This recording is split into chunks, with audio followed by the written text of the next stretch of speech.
Todos los comentarios, opiniones, posturas y anécdotas emitidas por los invitados son responsabilidad de ellos mismos y ajenas tanto a Javier Paniagua como al equipo de trabajo de este programa. Este es un programa de entretenimiento que tiene como único objetivo charlar sobre música, anécdotas e historias que puedan entretener, informar y en algunos casos inspirar a nuestra audiencia.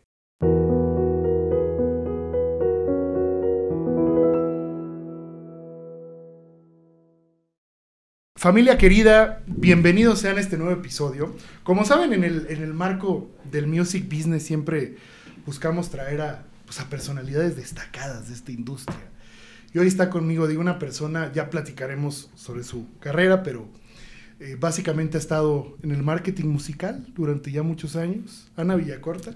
Ana. Hola, ¿qué tal? Muchas Mucho gracias, gusto. Ana, Gracias a ti por la invitación. Ya tenemos algunos meses ahí platicando. Intentando, muchas gracias. Intentando. ¿Cómo Así estás? que se nos dio bien. Finalmente saliste de Sony hace una semana. Una semana. Ayer hizo una semana. El día 31 de marzo, que coincide con el cierre del año fiscal de Sony, fue mi último día. Cerraste vicepresidencia de marketing, ¿verdad? Senior VP de marketing y promoción de Sony, México. ¿Qué sientes de cuántos años estuviste ya? Bueno, depende. O sea, en Sony, en 2 etapas que estuve, 24 o 25 años. Pero en la industria mucho más. En la industria 44 años. ¿Y qué sientes de cerrar este ciclo? Pues mira, como casi todo en la vida, ¿no? Sentimientos encontrados. A ratos bien, a ratos mal. Por un lado, liberada, porque es una decisión muy meditada y voluntaria, porque quiero hacer otras cosas, ahora que todavía tengo energía suficiente.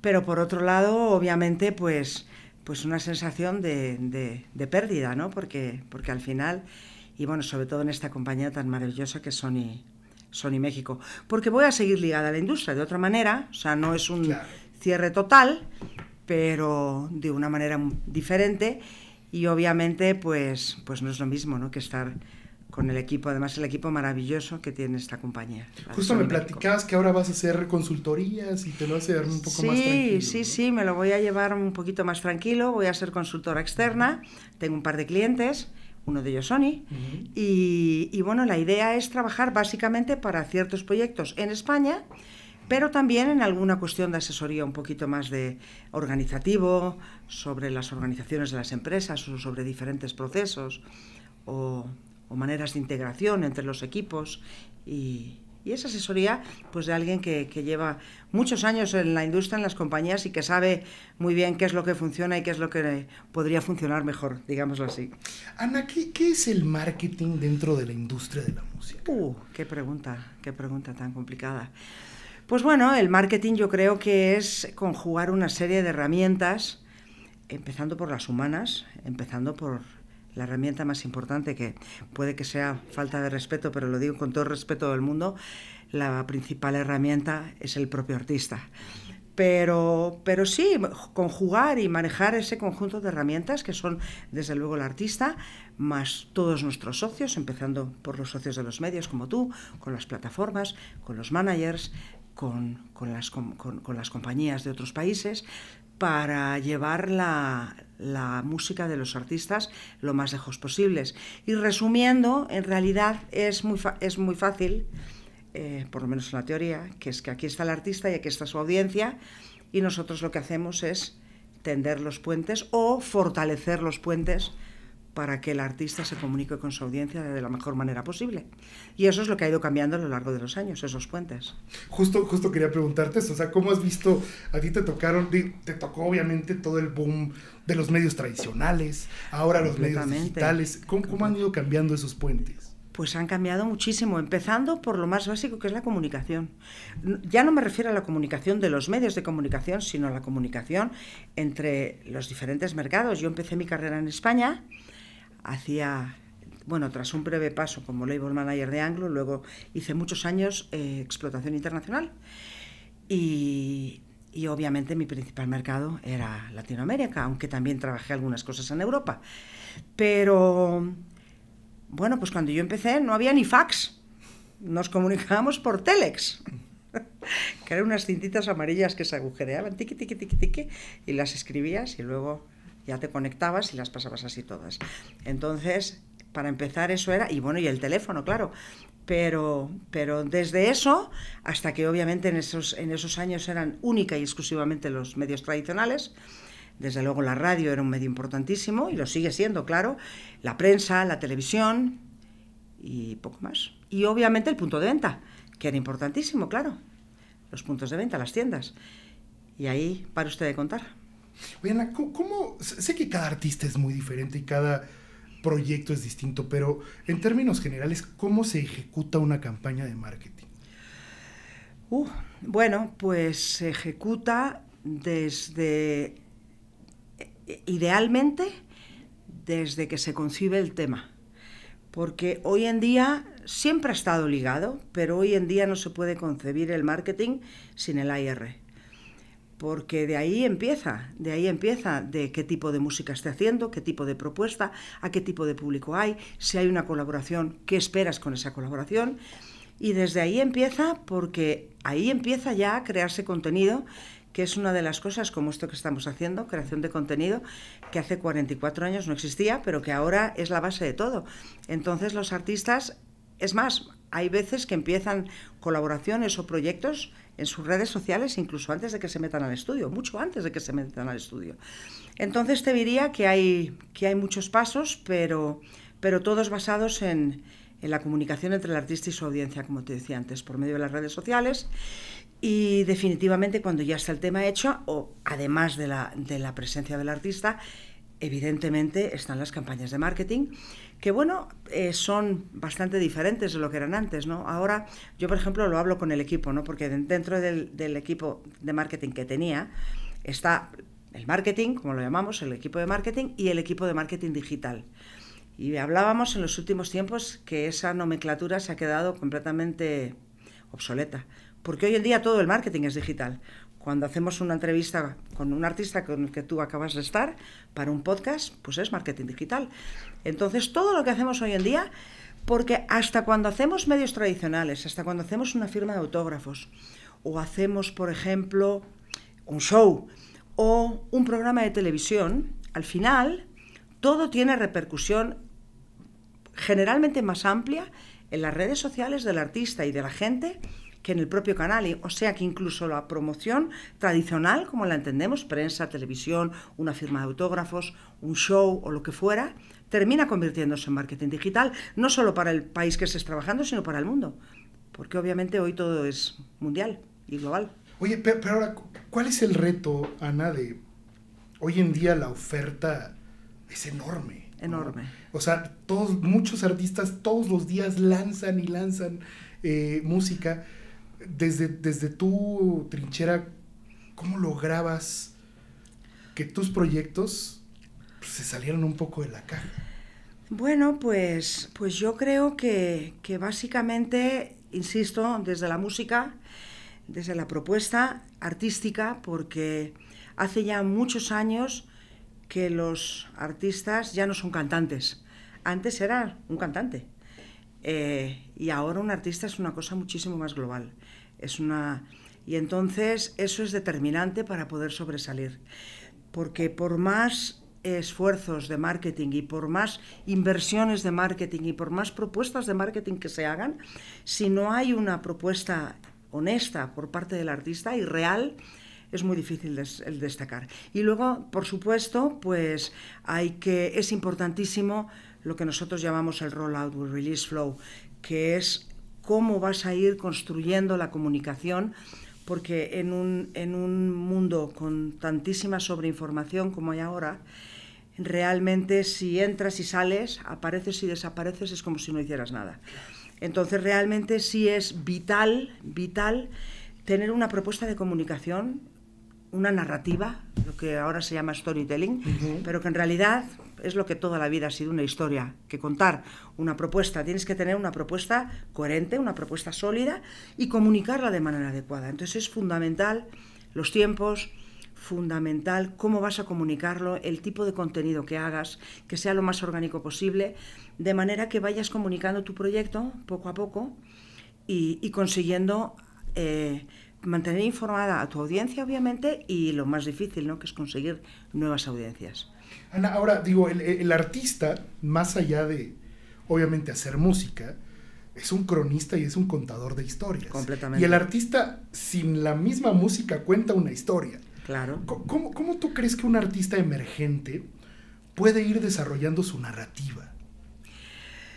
Pues eso es una pregunta difícil de contestar, no porque no tengan una propuesta, sino porque en este océano revuelto de propuestas de todo tipo, porque yo siempre digo que ahora competimos con el espacio y el tiempo libre de las personas. No solamente competimos con otros artistas, competimos con los deportes, competimos con las series de televisión, porque el día sigue teniendo las mismas 24 horas que tenía antes. Entonces, antes, pues, tú terminabas de trabajar, no tenías... Es más, ni te dejaban llamar por teléfono porque era muy caro. Entonces, cuando tenías 14 o 15 años, te quedabas en tu casa, no había móviles, no había nada, y entonces era muchísimo más fácil que escucharas la radio o vieras la televisión. Hoy en día tenemos que atrapar la atención de la gente que está inmersa o distraída, o como lo quieras llamar, en millones de sugerencias. Entonces, para que un artista emergente destaque, en realidad el principio es el mismo, es que tenga una historia que contar diferencial, pero definitivamente se hace, en general, es un desafío cada vez mayor, aunque también, como casi todo en la vida, tiene una parte buena, porque antes era mucho más fácil, pero por otro lado había un solo carril. Entonces, para que el artista comunicara con la audiencia, necesitaba sí o sí una compañía discográfica, necesitaba sí o sí unos medios, necesitaba sí o sí que, incluso teniendo una compañía discográfica en los medios, cuando esa compañía iba a hacer su oferta o a promover los artistas, que lo tuvieran el primero de la lista y no el último. Entonces, eso, la verdad, es una limitante muy grande. Y yo entiendo que para muchos artistas era muy frustrante poner su carrera en manos de una compañía y que no le dieran la publicidad debida. Si bien había muchas veces que también se hacía el trabajo perfectamente y nomás no conectaba, porque sabemos que el público al final es el que tiene la última palabra. Pero entonces es como todo, ¿no? El yin y el yang, ¿no? Por un lado era mucho...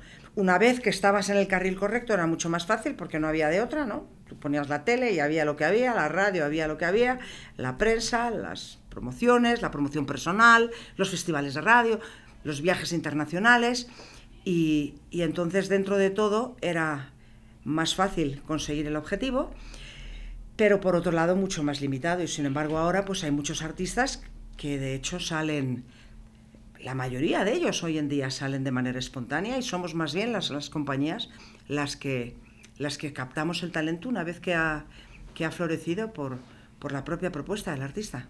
Oye, Ana, justo hablando de eso, ¿qué tanto crees que influyen hoy en día los números de un artista para que una discográfica, una major los voltee a ver? Bueno, influye mucho, pero no es el único criterio, por lo menos de Sony. Definitivamente, al final, pues obviamente nosotros dependemos hoy en día del streaming y para poder seguir haciendo nuestro trabajo y seguir apoyando el talento, tanto el que tenemos como el futuro, y para seguir construyendo un catálogo y para todo lo que significa la industria discográfica, necesitamos esos números. Entonces te mentiría si te dijera que es algo que nos da exactamente igual. Por supuesto que no nos da igual. Entonces estamos siempre buscando artistas que estén destacando en números y los artistas con los que nosotros trabajamos, también el objetivo siempre más importante es aumentar el streaming. Pero no es el único criterio, porque de hecho, por lo menos en Sony, sí tenemos clarísimo nuestra contribución a la cultura y a las artes, y tenemos muchísimos ejemplos de artistas consolidados que no están en el mundo del streaming y que, no obstante, nosotros seguimos apoyando de manera muy, muy, muy activa, e incluso firmas nuevas que tenemos de cero. De hecho, tenemos artistas que hemos firmado que no tenían redes sociales cuando los firmamos, porque pensamos que su propuesta es única, es de calidad, es honesta, y por tanto apostamos por ellos. Y es un trabajo diferente. No puede que más difícil, pero no necesariamente más difícil, muy distinto, y obviamente necesitas tener otros parámetros. Cuando te hablaba antes del rollout o el release flow, en el caso de estos artistas tienes que tener mucha paciencia y tener la convicción de que son apuestas a largo plazo, que son apuestas que pueden tardar 3, 4, 5 años, 2, 3 discos hasta que realmente consiga penetrar bien esa propuesta. Pero por lo menos en el caso de Sony seguimos comprometidos con la idea y no es lo único que miramos los números, si bien es muy importante, claro.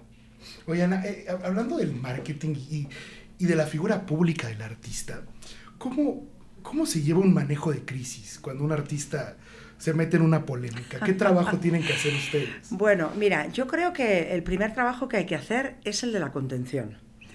Yo creo que lo último que puedes hacer es ponerte nervioso, y entonces creo que el primer trabajo que hay que hacer es el de la contención, sobre todo del artista, porque además el artista ahora se siente inmediatamente agredido por las redes sociales, que sabemos el nivel de hate que pueden llegar a manejar, lo cual me parece terrible, la verdad. Y entonces lo primero que intentamos hacer es contención, de decir, a ver, vamos a tranquilizarnos, vamos a tomar un poquito de distancia y vamos a ver qué es lo que hay que hacer. Y depende de la crisis, pues es el tipo de respuesta. En muchos casos, pues yo creo que la mejor respuesta es la falta de ella. Yo creo que hay veces que la respuesta es no tener comentarios y guardar silencio. Dependiendo obviamente de la crisis que sea, ¿no? Porque si hay una crisis donde verdaderamente hay algo demostrable, grave que ha sucedido, pues entonces hay que dar algún tipo de respuesta.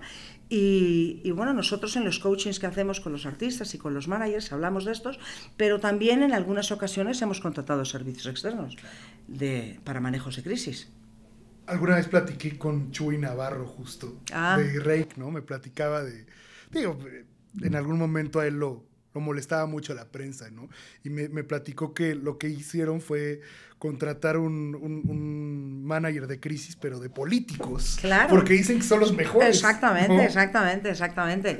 Nosotros hemos tratado con gestores de crisis de políticos y de grandes corporaciones que también tienen... Claro, a nivel corporativo. Claro, no sé, si yo que sé, una cervecera o una petrolera, ya hay un derrame, no sé, alguna cosa así, pues obviamente es un manejo de crisis. Entonces, dependiendo de la crisis, la respuesta varía, pero yo creo que cualquier manejo de crisis tiene que partir de la serenidad y del análisis de la crisis. Por ejemplo, ahora, grandes ventajas de las que tenemos ahora, y por ejemplo nosotros en nuestra compañía, bueno, Sony es su compañía. Tú siempre vas a ser de aquí. Eso es verdad, voy a ser Sony toda la vida. Pero nosotros en la compañía desde hace tiempo tenemos una división que es el social listening, que se dedica exactamente a analizar en tiempo real qué está pasando con la conversación, qué tan positiva es, qué tan negativa es, cuál es el porcentaje negativo. Social listening. Social listening, sí, tenemos una persona dedicada única y exclusivamente a eso, que fue una herramienta que empezamos a desarrollar aquí en México, en la compañía, y que de hecho le hacemos incluso estudios a artistas de la compañía en otros países, porque sí es algo muy interesante ver, ¿no? Porque hay veces que las redes sociales, ya sabes que son además, como son tan, ¿cómo te diría yo?, tan explosivas, hay veces que pareciera que efectivamente hay una crisis mundial y son 200 personas que hacen un montón de ruido, pero que fuera de ese micromundo, el mundo sigue girando y nadie se ha enterado. Entonces, obviamente los artistas, como están pendientes de sus redes sociales, hay veces que dimensionan de una manera muchísimo más grave lo que puede estar pasando, y les presentamos los números y le decimos, mira, la conversación está siendo básicamente positiva, o no, hay veces que no, claro.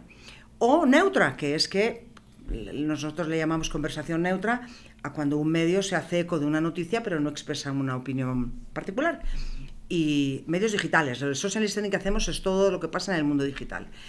Y entonces analizamos todas las redes, analizamos Twitter, analizamos por supuesto TikTok, Instagram, Facebook, todo, y vemos qué es lo que está diciendo la gente. Y a partir de ahí empiezas a poder tomar decisiones pues más serenas y más inteligentes, claro. Ana, ¿tú qué rol crees que... A ver, está avanzando muy rápido la inteligencia artificial en nuestra industria. Uh-huh. ¿Qué rol crees que va a ir tomando? ¿Crees que debamos de preocuparnos? ¿Tú qué opinas? Ay, no sé, es muy difícil. Yo creo que hay que ocuparse, más que preocuparse, porque cuando las cosas llegan, llegan. Entonces, es inútil preocuparte de más por algo que está ahí y que va, y que como toda cosa nueva, tiene muchas aristas, ¿no? Se puede utilizar de manera súper positiva. El otro día, por ejemplo, escuchaba en una entrevista a la VP de Latinoamérica de Google, donde hablaba de la trascendencia que está teniendo la inteligencia artificial para curas de cánceres, para incluso predicciones y poder hacer diagnósticos previos de como medicina preventiva para cura de enfermedades. Entonces, como casi toda revolución en la humanidad, se utiliza para bien y para mal. Entonces, hay una parte de la que evidentemente la industria se tiene que ocupar y proteger, que es proteger el derecho de sus artistas, la propiedad intelectual de los artistas, la voz de los artistas. Entonces, no estamos en contra de la inteligencia artificial, entre otras cosas porque no sirve de nada estar en contra, pero, y sobre todo porque puede hacer cosas muy buenas, pero siempre y cuando se respeten los derechos, y en eso todas las industrias, particularmente la industria del entretenimiento, y lo vimos con los actores, lo vimos con la huelga que hubo de escritores, también, claro, lo vimos también, por supuesto, el doblaje, y los actores hicieron ya hace un montón una huelga, y los escritores, porque podía parecer que podías prescindir de ellos. Pero la realidad es que yo creo que el ser humano nunca va a ser sustituible, porque hay esa parte que nos hace diferentes. Pero sí es preocupante, por ejemplo, no sé, te preocupan mucho los fake news, ¿no? Porque de repente puedes ver una persona y puedes meterte en una red social y ver que alguien está diciendo una completa barbaridad, un político o quien sea, que está diciendo una completa barbaridad que no es cierta, que es un producto de la inteligencia artificial.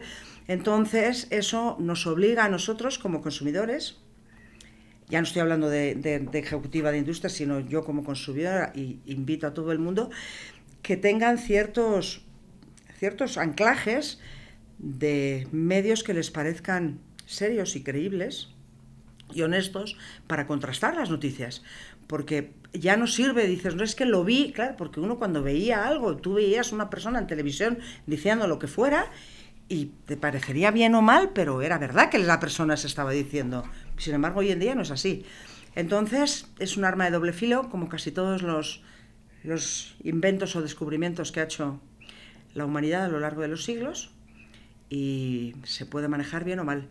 Y yo espero que la industria lo maneje de la manera adecuada, que de hecho lo están haciendo a los más altos niveles, para seguir protegiendo la propiedad de nuestros artistas y de nosotros mismos, claro. Ana, ahora, ¿cómo, siendo una ejecutiva de un nivel tan alto como tú, cómo manejas la presión? Al final del día, el tema de dar los resultados, seas quien seas, los tienes que dar, ¿no? Eso desde luego. ¿Cómo has manejado la presión? Eso desde luego. Pues mira, la verdad es que creo que tengo una batiherramienta, Okay. que es el sentido del humor. Sí. Me parece que hay veces que nos tomamos las cosas demasiado en serio. Me parece que hay veces que dramatizamos mucho. Entonces, la presión, si te relajas un poco y dices, a ver, estamos en el mundo del entretenimiento, o sea, no se nos está quedando un paciente en un quirófano. Entonces, me parece que uno relativiza un poco las cosas. Y si tienes sentido del humor, y yo afortunadamente lo tengo, y nos movemos en un mundo que al final es de entretenimiento, es de diversión, es de disfrute. Entonces, creo que la mejor manera de manejar la presión es eso, relativizando, quitándole drama al asunto, tomándolo con sentido del humor y tomando el objetivo último de nuestra industria, que es entretener. Por eso se llama la industria del entretenimiento. Entonces creo que eso hace muchísimo la diferencia para manejar la presión, si bien obviamente el objetivo número uno de una compañía es cumplir con los objetivos comerciales que tiene, claro, y eso va a seguir siendo así. Entonces creo que la manejamos de esa manera, con humor. Con humor, sin tomárnoslo demasiado en serio.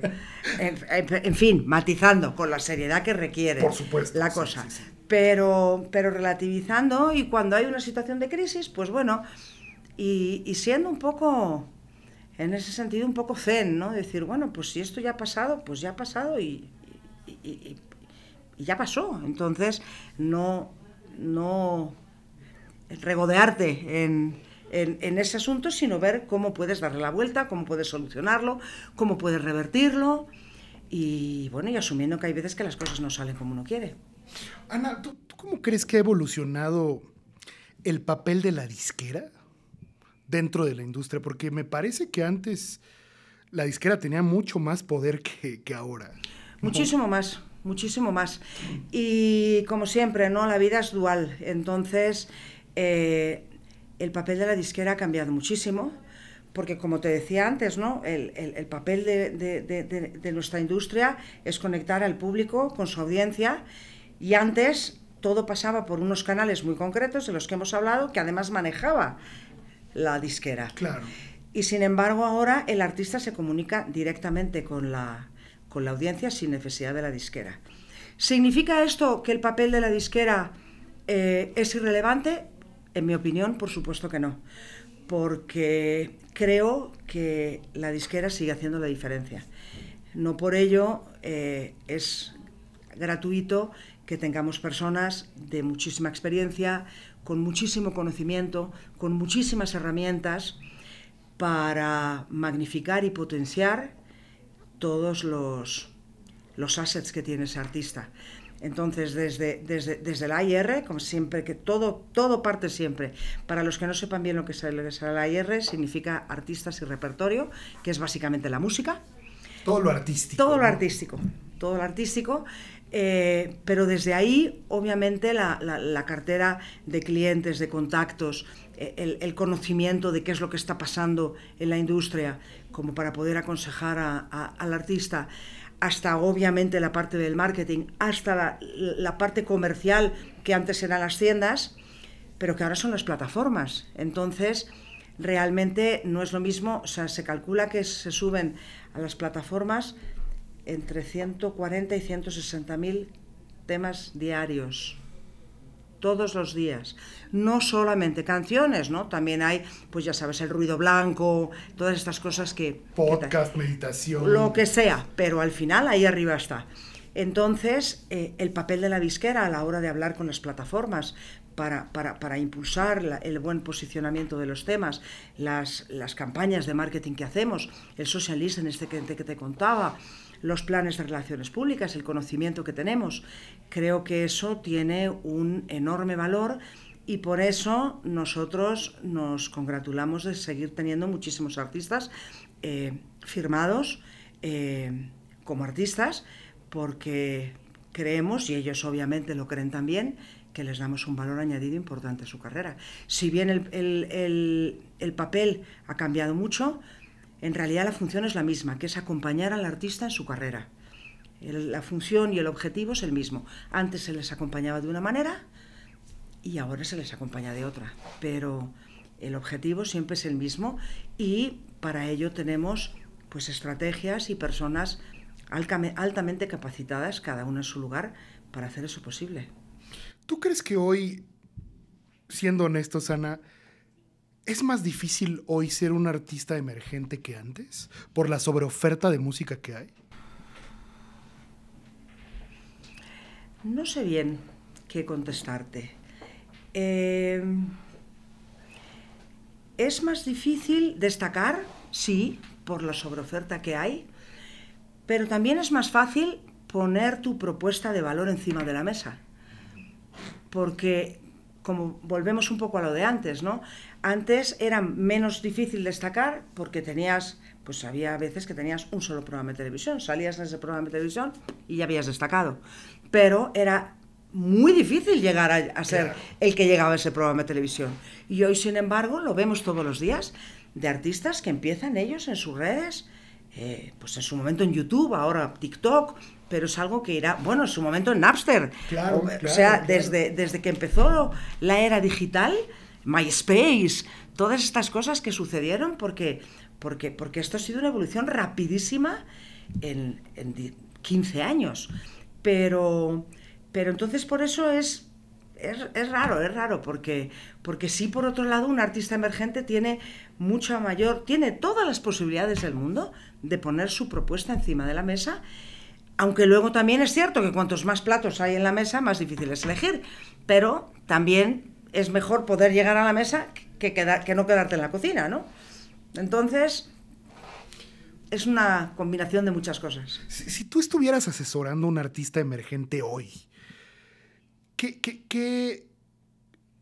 ¿cómo alimentarías la propuesta de valor de este mismo? O sea, ¿qué le sugerirías? Bueno, le sugeriría muchas cosas. Lo primero de todo, que sea fiel a su propuesta. Que sea una propuesta honesta, que sea una propuesta coherente y que sea una propuesta que defienda a muerte, porque sin eso no hay nada.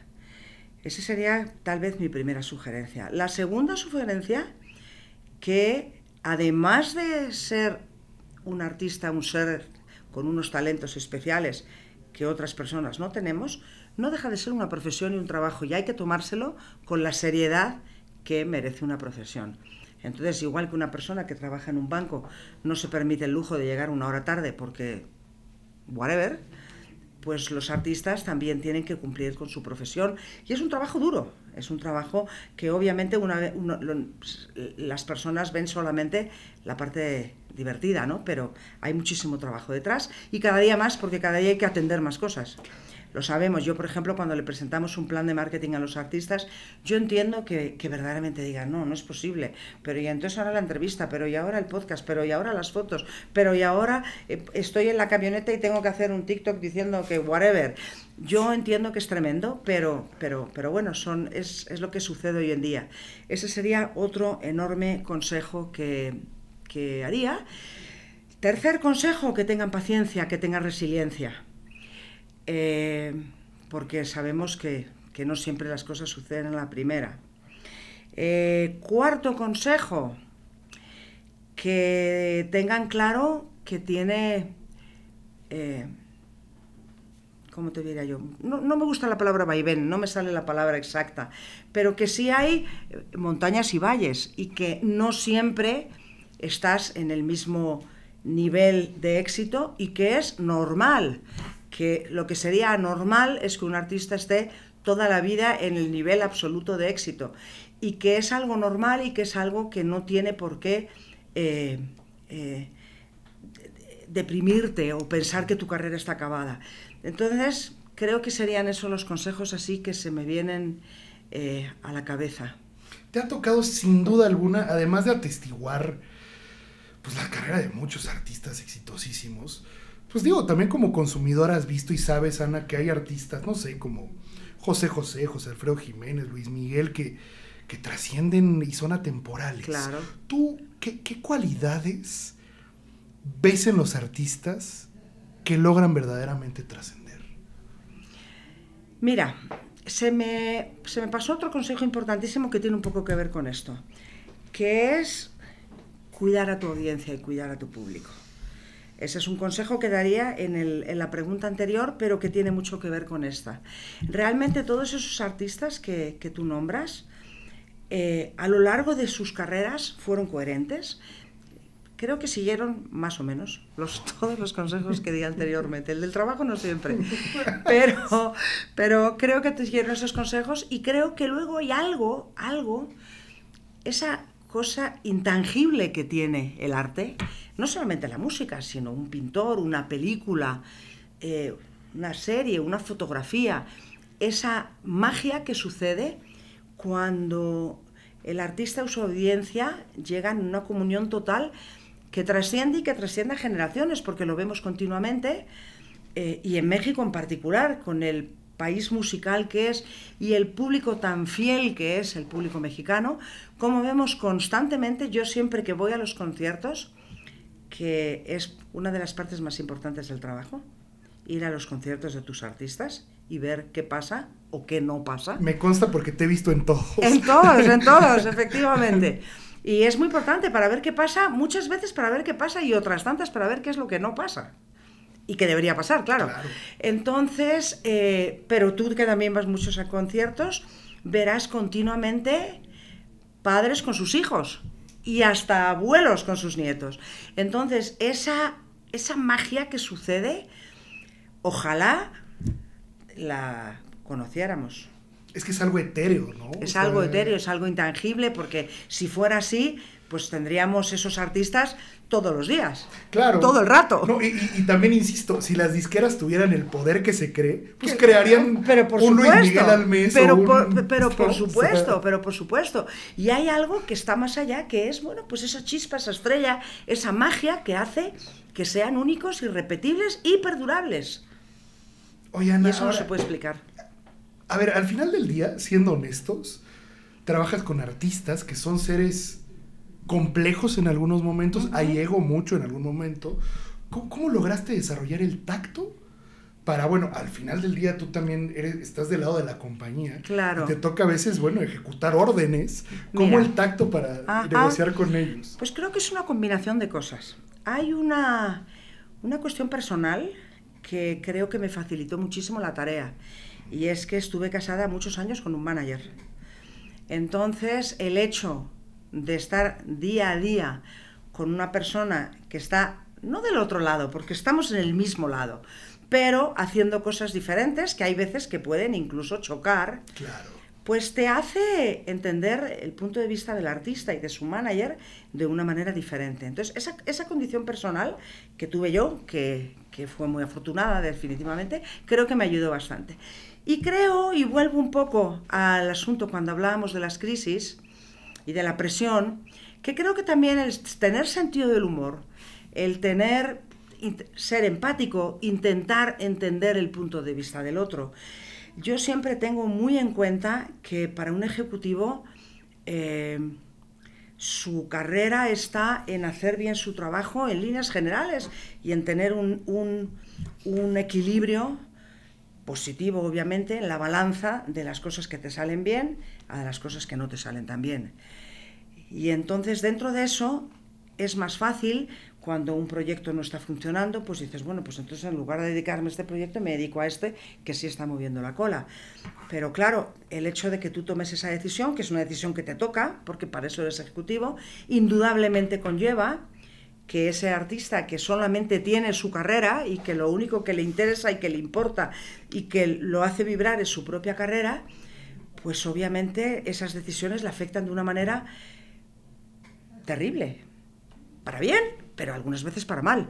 Y en ese sentido creo que el hecho de entenderlo, creo que es el principio de poder comunicar las cosas de manera correcta, de manera explicándolo de la mejor manera posible, y creo que eso hace más llevadero tanto cuando hay noticias que no son tan buenas, como también cuando hay cosas maravillosas. También es maravilloso cuando compartes el éxito con un artista y lo vives, no como propio, pero casi, y eso obviamente hace que se creen vínculos muy, muy interesantes. Y creo que el tener pues ciertas capacidades de empatía pues ayuda, ¿no? Entonces, el ser una persona sociable, el ser una persona que tenga sentido del humor, que sea divertido, pues yo creo que eso hace, insisto, trabajamos en el mundo del entretenimiento. Por más que haya cosas dramáticas y haya cosas que te hagan llorar, pero es que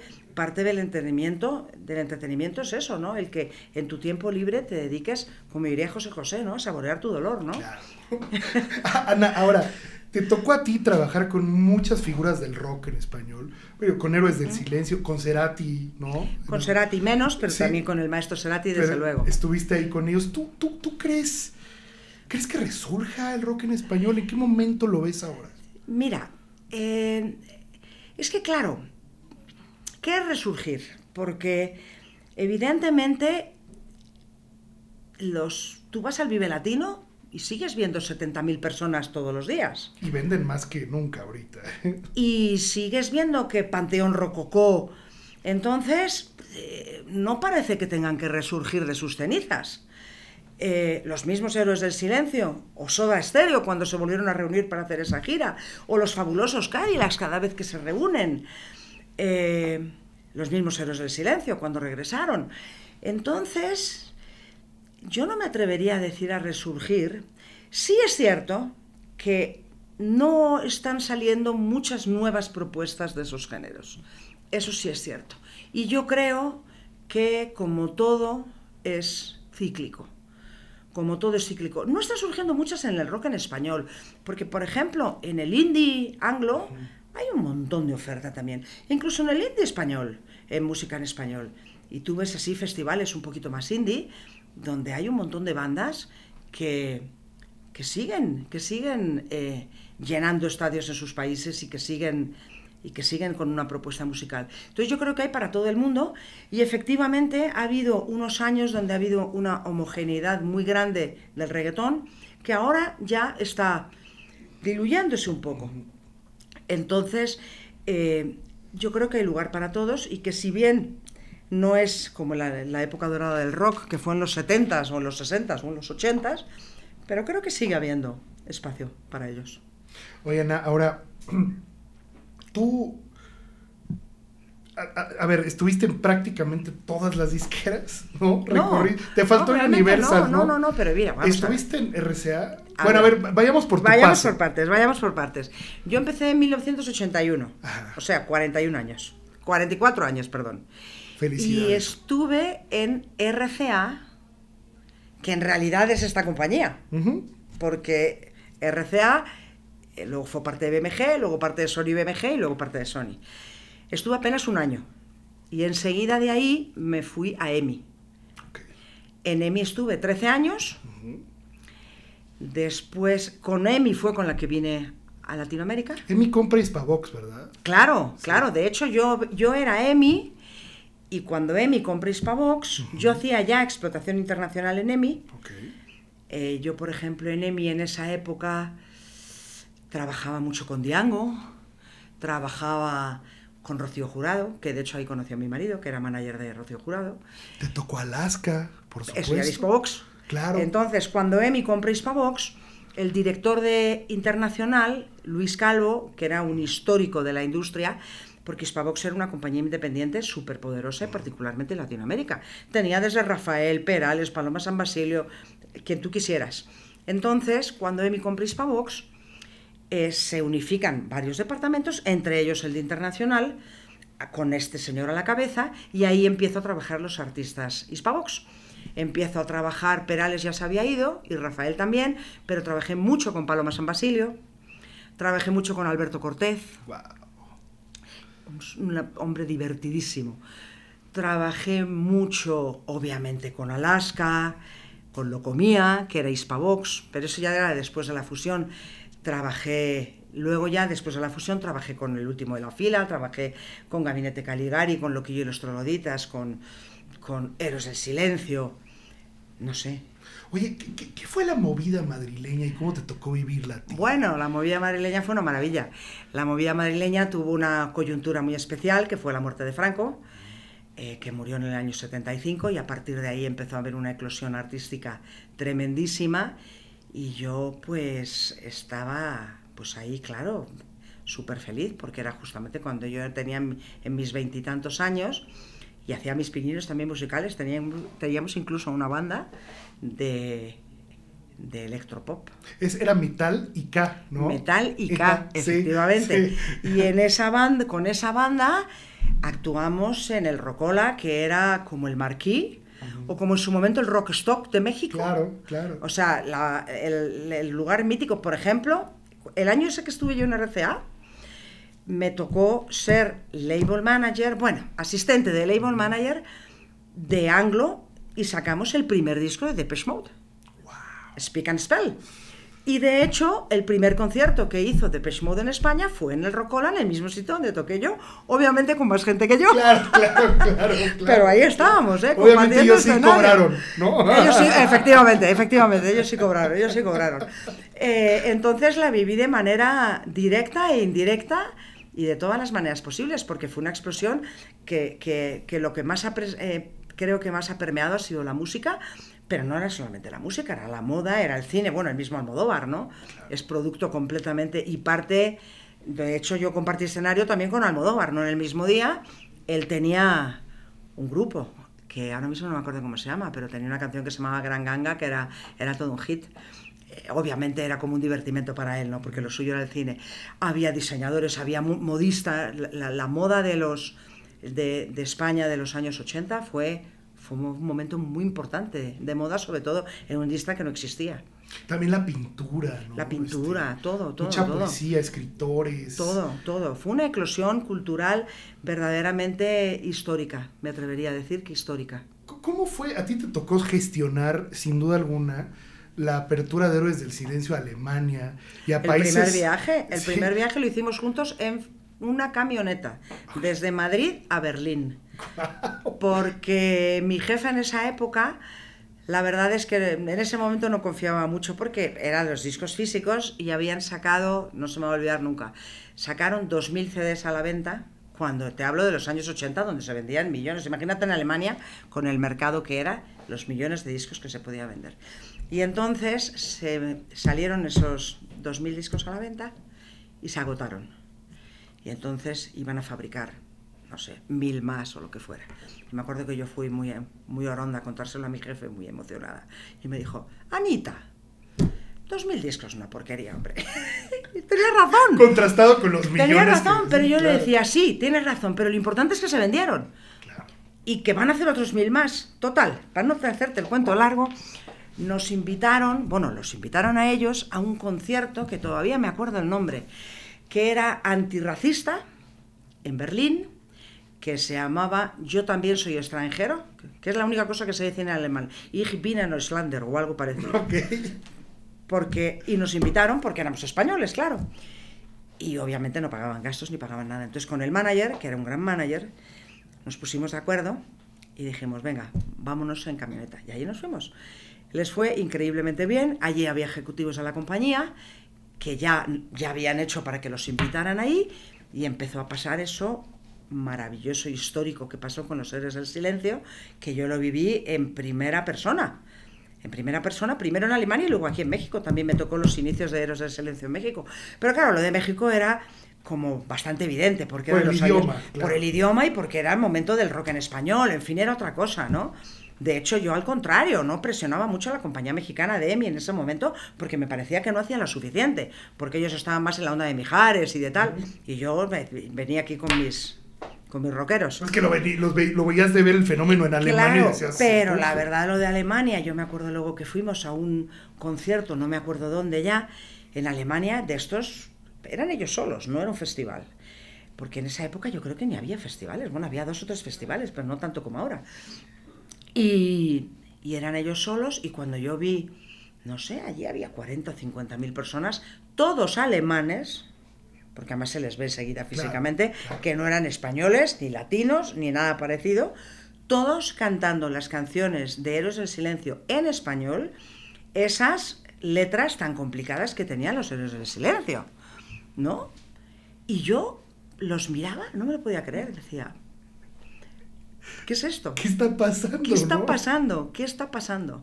Ya no me acuerdo cuántos discos se vendieron, pero una barbaridad. No sé si fueron 350.000 o 400.000. Un disparate. Pero son de esos crossovers que no sabes cómo. Que no sabes por qué sucede. Ahora sería muy fácil. No, hombre, no vimos nada, la verdad. Hombre, yo sí, cuando había vendido, que fue la única vez que había vendido 2.000 discos en Alemania, pues yo quería ahí meter la cabecita. Pero vamos, lo que pasó, pues porque tenía que pasar. Pero también fue el riesgo de decir, a ver, aquí hay algo. Bueno, sí, ¿no? Sí, hombre, uno tiene que tener cierto olfato, claro. Por supuesto. También hay gente que tiene las cosas aquí y no las ve. Pero hombre, para tener éxito en este negocio tienes que tener un poquito de suerte y un poquito de olfato, ¿no? Y un poquito de arriesgarte, ¿no? Porque al final esa excursión al Berlín no costó 2 millones de dólares. Seguramente si hubiera costado eso, además de que no me lo hubieran autorizado, pero yo seguramente no hubiera tomado un riesgo así. Pero era un riesgo totalmente asumible. Entonces, creo que sí, también influye el olfato, pero son cosas que pasan y porque tienen que pasar. Oye, Ana, y a su vez te tocó cuando estuviste en Warner, pues te tocó ver Sueños Líquidos de Maná, ¿no? E irlos ver creciendo. Mira, la verdad es que estuve también muy poquito tiempo, en realidad Estuviste mi un año, carrera, ¿no? un año. Sí. Es que por eso te digo que en realidad he pasado por todas las disqueras. RCA al final es esto, es Sony. Sí, sí, Y sí. en Warner estuve un año. Sí, sí, sí. O sea, en realidad, yo siempre creo que he estado en 2 disqueras, en EMI y en BMG, Sony, whatever. Pero sin olvidar Warner, porque fue un año inolvidable, porque tuve, yo creo que el mejor año de Warner en décadas fue el año que estuve yo. No por mí, ¿eh? Es que sacaron Romances 2. Exactamente, había 2 directores de marketing. A mí me contrataron para directora de marketing local. Y había un director de marketing internacional, Gerardo Vergara, que lamentablemente falleció hace no mucho tiempo. Y él era internacional, entonces lo teníamos dividido. Entonces, él, que yo recuerde, así, sacó Romances 2 y más de Alejandro Sanz. Ahí Estamos te lo hablando dejo. 97. El año 97, Por ahí efectivamente. más o menos, sí. Yo estuve desde el año 97, principios, hasta 98 que me vine a BMG. Es que ya con Romances En mi 2 contra, tienes. yo no quería ¿no venirme. querías venir No, acá? ahora te cuento, yo no quería. Y yo, en lo local, sacamos Sueños Líquidos de Maná. Ellos ya eran muy grandes, pero ese disco... Y me tocó sacar el primer disco de Pancho Céspedes, que fue otro palo. Me tocó el último disco en Warner de Café Tacuba y el primer disco de Edith Márquez, que fue también otro palo. Y Uno de la Ley, ese no nos fue tan bien. Pero te hablo de 5 artistototes. Así que en ese año salieron, así que te haya dicho así de memoria, 7 discazos que rompieron récords. Y por eso yo no me quería venir a BMG, claro. Oye, ¿y ese de Café Tacuba fue el re? No. El revés, yo soy de haber sido el que seguía. Yo creo que Rey había salido. Ok. No fue. Ok. De hecho, fue su último disco en Warner. No, pero te tocaban puros hitazos. No, increíble. Por eso no me quería ir. Lo que pasa es que, bueno, parte de la carrera profesional de alguien es también, pues cuando tienes una oportunidad que no puedes dejar pasar, pues no dejarla pasar. Pero claro, Warner era en ese momento la empresa boutique, la disquera boutique, era una belleza. Entonces, las oficinas ahí tan lindas que tienen, bueno, que siguen teniendo. Está ahí en Río, No, eso es EMI. Ah, claro. Eso es sí, Río sí, Balsas. sí. Warner estaba en la calle Leibniz, Claro. pegadito al Camino Real. Claro, No, las claro, oficinas claro. de EMI eran históricas. A mí me tocó la remodelación de EMI. Ah, sí. Cuando vine a México... De hecho, afuera dice Emi todavía, según Claro, yo. claro. Sí, sí. Era la casa de EMI de toda la vida y le hicieron una remodelación de arriba abajo, pues mira, en el año 93. De hecho, a mí me tocó organizar la fiesta de inauguración. Qué buena fiesta de haber sido, ¿no? Sí, un fiestononón fue, un fiestononón. Oye, Ana, ¿cómo fue trabajar con Luis Miguel? ¿Cómo es trabajar con él? Vamos a ver, yo trabajé muy poco con Luis Miguel, porque cuando yo vine a América, él ya era... Además, yo no llevaba la parte de internacional, la Claro, él estaba en la llevaba firmado, Gerardo, ¿no? pero yo trabajé con él en EMI, porque fui su label manager en España. ¿De chiquito? De chiquito, Wow, qué de padre. chiquito. De hecho, yo conozco a Luis Miguel, a sus 2 hermanos, al papá, Sí. a los tíos, a la mamá. Ajá. Yo conocí a la mamá, a los abuelos, así que conocí a toda la familia.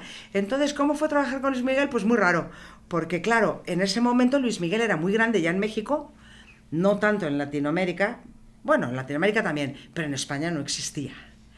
Entonces, además, te estoy hablando del año, pues no sé, 85 o una cosa así. O sea, lo estabas desarrollando allá. Completamente.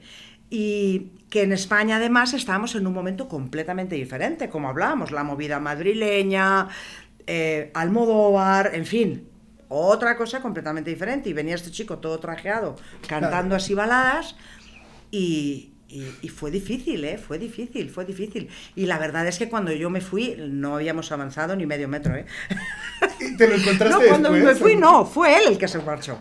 Ah, Claro, Warner. el que se marchó a Warner. Lo que sí hicimos, que en realidad no lo hice yo, pero participé porque estaba ahí cerca, fue cuando grabó en italiano y se fue al Festival de San Remo, que ganó o quedó en segundo lugar, no me acuerdo muy bien, con una canción preciosa. Y esa parte de todos los viajes y todo eso me tocó organizarlo a mí, porque aunque yo era label manager en España, él dependía de la explotación internacional de México, pues en los años 80 los italianos no sabían bien ni dónde estaba México. Y entonces como me tenían ahí cerca, pues les ayudé a organizar, que fue toda una aventura, pero lo hicimos. Oye, finalmente ya cuando llegas a Sony, entraste como directora de marketing, ¿no? Entré como directora de marketing en BMG de Ariola. Claro. Antes de la fusión. Antes de la fusión, claro, pero en ese momento en BMG el presidente era Rodolfo López Negrete y dividieron los sellos. Y entonces había un director de marketing de Ariola, que era yo, y un director de marketing de RCA, Daniel. Ahora mismo no caigo en no me acuerdo el apellido. Daniel, que también falleció, la verdad. Y esa disposición de los dos sellos, la verdad, no duró mucho tiempo. Y Daniel se marchó a Sony, porque él venía de Sony, vino a BMG, como que no se terminó de hallar, y se regresó a Sony, y entonces López Negrete me dijo que me quedara con la dirección de los dos. Y entonces empecé en la dirección de marketing de BMG hasta el 2004, creo que es, cuando fue la fusión con Sony, y ahí había otro director de marketing, Diego Laviada, que grandísimo profesional y mejor amigo y todavía mejor persona, y entonces en ese momento Roberto se quedó en la presidencia de Sony BMG y unió ciertas áreas, pero por ejemplo marketing y ventas las dejó separadas, y en marketing nos dividió no los sellos sino las tareas. Entonces, como yo venía más del mundo del marketing, yo me quedé como VP de marketing y Diego se quedó como VP de radio. Y entonces él llevaba toda la radio y toda la promoción del interior. Porque cuando los artistas iban a Monterrey, a Guadalajara, a los festivales, en esa época era el apogeo de los festivales. ¿Te acuerdas que había festivales? Los de radio también. Por todos lados. Me acuerdo que mi marido decía, parece que son champiñones. Llueve y al día siguiente hay 3 festivales nuevos. Claro. Era tremendo el asunto de los festivales. Entonces, toda esa promoción interior la gestionaba el equipo de Diego. Y la verdad es que trabajamos estupendamente. Bueno, a la fecha me acabo de encontrar con él ahí fuera, y hasta la fecha, bueno, con decirte que le he devuelto la llave de su casa de Valle para que... ¿Te la prestó? Me la prestó. O sea, hasta ese a punto. A ese nivel. Entonces, trabajamos súper bien juntos, y en el 2015, que fue mi primera salida a España, o sea, cuando me regreso a España en el 2015, él se quedó con las dos cosas. Se quedó en mi lugar. Y en el 2020 él decidió dejar la compañía para poner su propia compañía, Dobby Hits, que de hecho le va estupendamente bien y sigue siendo un colaborador nuestro tremendo. Y entonces, como seguíamos siendo muy amigos, pues platicando y tal, él un día me dijo, oye, ¿tú no te vendrías de regreso? Y dije, pues no, ¿cómo me voy a ver? Pues no, pero no sé, a lo mejor, ¿no? O sea, fue 2004, 2015 tu primera etapa. Bueno, o sea, ya en la fusión del 2004 al Ajá, 2015, okay. En el 2015 me voy a España, pero regresé a hacer explotación internacional. Okay. Y entonces México, obviamente, era el país más importante, y vine muchísimo a México. Pues mira, con el primer artista que vine creo que fue con Abraham Mateo, pero vine con Abraham Mateo, con De Vicio, con Leiva, con Dani Martín, con Melendi, con... no sé, ya no me acuerdo, pero... con muchos. Con Vetusta Morla. Ok. Con Vetusta Morla, en fin, con Malú, con un montón de artistas vine. Entonces, mi contacto con México... Ah, bueno, y con Rosalía. Claro, la primera vez que vino Rosalía a México, vino conmigo. Porque estábamos en los Grammy y ella venía a hacer promoción a México, venía sola con su hermana. Y la mamá, de la que hasta la fecha sigo siendo amiga, le da un poco de cosa que su hija, que era tan joven y tal, viniera sola, y entonces yo estábamos en Las Vegas, y yo, en lugar de regresarme a España, me vine a México con ella, estuvimos juntas haciendo la promoción del Mal Querer en México, y nos regresamos juntas a España. Te tocó verla así creciendo aquí. Sí, claro, todo el trabajo internacional del primer disco de Rosalía, en realidad lo hicimos desde Sony España. Wow. Obviamente con la colaboración sí, ¿no? Y de la oficina de Londres, que coordinó muchísimas cosas de las que pasaron en Inglaterra. Yo me acuerdo de un showcase que hicimos en Londres, que el lugar tenía una capacidad de, no sé, 900 personas, porque era un showcase, y no sé si llegaron 2000. Pero pocos españoles y un montón de extranjeros, porque ella desde el principio consiguió pues esas cosas que crean esos artistas únicos, como es Rosalía, claro. Entonces vine con Rosalía, entonces seguía teniendo muchísimo contacto con Diego, claro. Y en una conversación de estas, pues te vendrías, no, hombre, no, ¿cómo me voy a venir? Pero bueno, pero no sé, a lo mejor, tal. Y ya ves, aquí estoy. ¿Y regresaste 2020? Regresé en enero del 2020 para encerrarme en pandemia en el marzo del 2020. ¿Alcanzaste a hacer tu mudanza por lo menos, Ana? Sí, no, afortunadamente alcancé a hacerla porque me vine sin muebles. Me vine con las maletas porque la verdad es que mi idea, y que así se la expuse a Roberto, era que eran 3 años, ni un día más. 3 años y ya mi idea era jubilarme, en fin. Tenía una serie de planes que, bueno, ves que hay el dicho ese que si quieres hacer reír a Dios, cuéntale tus planes, claro. Pues eso pasó. Yo tenía previsto venir aquí, estar 3 años, regresarme a España para jubilarme con mi marido, una casita que tenemos ahí en la playa y tal. Y llegó la pandemia, no fueron 3 años, luego mi marido enfermó, murió, entonces no me regresé a España. Y es uno de los enormes motivos por los que me estoy yendo ahora. Porque, pues una lección que en realidad sabemos todos, ¿no? Que no tenemos la vida dada, pero cuando te toca así muy de cerca, de planes que había hecho yo justamente cuando me jubilara, cuando me regresara a España con mi marido, que obviamente no van a suceder, pues mi decisión fue que no me volvería a pasar nunca más. Y entonces por eso es por lo que me he ido de Sony, para disfrutar la vida. Bueno, te he dicho que el sábado me voy a Machu Picchu. Felicidades. Sin ir más lejos. Felicidades. Porque también hay que disfrutar la vida. Y este negocio es maravilloso, pero es muy absorbente. Sí. Es muy absorbente. Pagas un peaje alto en tu vida personal. Yo afortunadamente, mi marido era manager, entendía muy bien el negocio, pero a pesar de eso es un peaje alto. Y te pierdes de muchas cosas y creo que es el momento de no perderme nada. Igual voy a seguir viniendo a México, claro, porque voy a seguir trabajando también con artistas mexicanos en España, tal vez algún artista español en México, en fin, vamos a ir viendo. No me voy a desvincular de este mundo porque creo que no podría, entre otras cosas. Oye, Ana, y una pregunta más personal. ¿Tú, o sea, viendo en perspectiva tu carrera y todo lo que has hecho, y también tu vida personal, ¿cuál crees que sea tu misión en la vida? Ay, no sé, es que misión es una palabra tal vez demasiado trascendente, ¿no?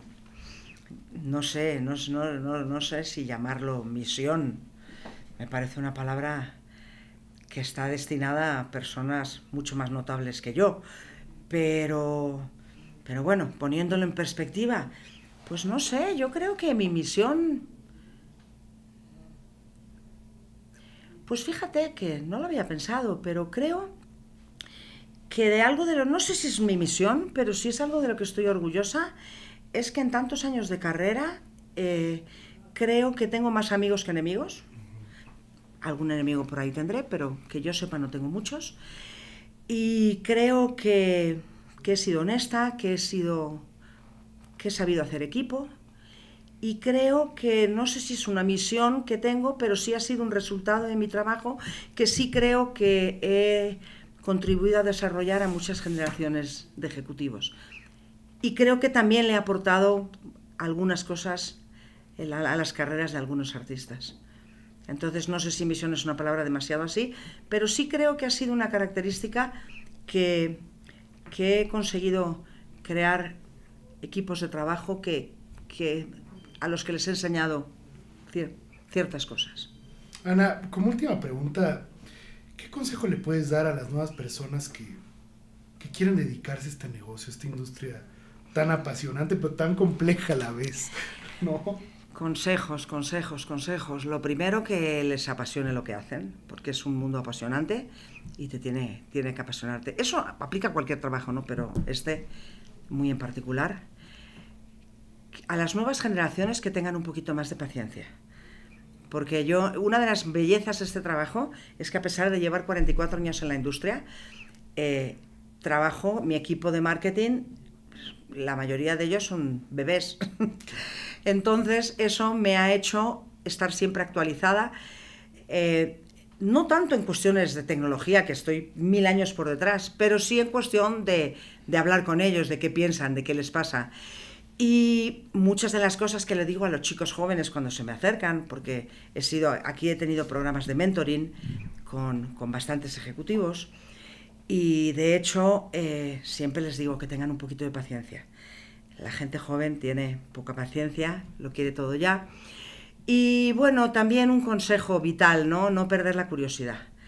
No perder la curiosidad por todo, ¿no? Por la vida, por actualizarte, por ver qué pasa a tu alrededor, qué sienten las personas de tu alrededor, entender las cosas. Creo que sería también otro consejo que les daría. Ana, te quiero agradecer mucho. Más que una conversación, yo lo veo como es que ni siquiera como una masterclass, lo veo algo más elevado, de verdad. Ha sido una gran conversación y sobre todo que venga de alguien como tú con tu experiencia, y creo que esto es oro para muchas personas, y te felicito por Pues sí, con esto ayudo a que alguien saque algo en claro. Pues mira, claro. Con una cosita que saquen que les pueda ayudar, me doy por satisfecha. Y nada, agradecerte la oportunidad, la verdad, me he sentido muy cómoda, muy a gusto, y te deseo muchísimo éxito, que ya lo estás teniendo, pero que cada día más, cada día este podcast que va creciendo y creciendo y creciendo. Y nada, todo lo mejor, y que nos seguiremos viendo, por supuesto. Seguro que sí, Ana. Claro que sí. Y suerte en esta nueva etapa. Gracias. Y sobre todo ahorita disfruta de tu viaje. Exactamente. Ya lo que viene. Es lo que pienso hacer. Muchas gracias, Ana. Venga, gracias a ti. Te agradezco mucho.